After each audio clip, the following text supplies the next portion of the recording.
Smart meters కి వ్యతిరేకంగా విద్యుత్ ఛార్జీల పెంపుదలను వ్యతిరేకంగా సిపిఎం ఆధ్వర్యంలో కాకినాడ జిల్లా పెద్దాపురంలో జిల్లా కమిటీ సభ్యులు నీలపాల సూరిబాబు ప్రచార కార్యక్రమాన్ని నిర్వహించారు.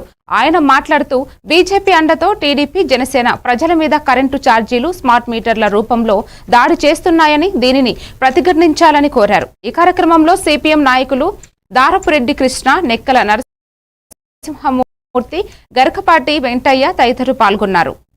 స్మార్ట్ మీటర్ని బద్దలు కొట్టండి అని రైతులకు పిలిపించారు. ఎవరన్నా స్మార్ట్ మీటర్లు వేస్తే జగన్ గవర్నమెంట్లో తక్షణం ఈ బద్దలు కొట్టండి ఆ వేళ లోకేష్ గారు ప్రజలకు పిలుపునిచ్చారు. కానీ ఈవేళ అధికారంలోకి సంవత్సరం అయిన వచ్చి ఇదే ఆర్గానిక్ కంపెనీకి సంబంధించిన స్మార్ట్ మీటర్లకి 30,000 కోట్ల రూపాయలు గవర్నమెంట్ ఇచ్చి మీటర్లు వేస్తుంది.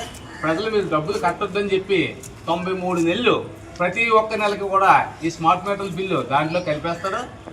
మనం ఇచ్చే లోడుని బట్టి 10,000 దగ్గర నుంచి 17,000 వరకు మీటర్ బిల్లు వేస్తారు.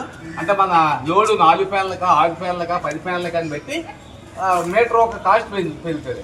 ఆ రకంగా 93 నెలల పాటు మనం బిల్లు కట్టాలి.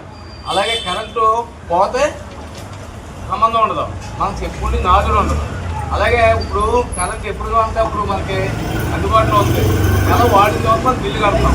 కానీ ముందే మనం బిల్లు కట్టి డబ్బులు కట్టేసి అప్పుడు వాడాలి. పగల రేటు, రాత్రుల రేటు, ఎండాకాలం ఒక రేటు. అలాగే ఆటోమేటిక్ సిస్టమ్ ఆ మీటర్లో బిగించేది. వచ్చి రీడింగ్ తీరు, కరెంట్ బిల్లు అడగరు.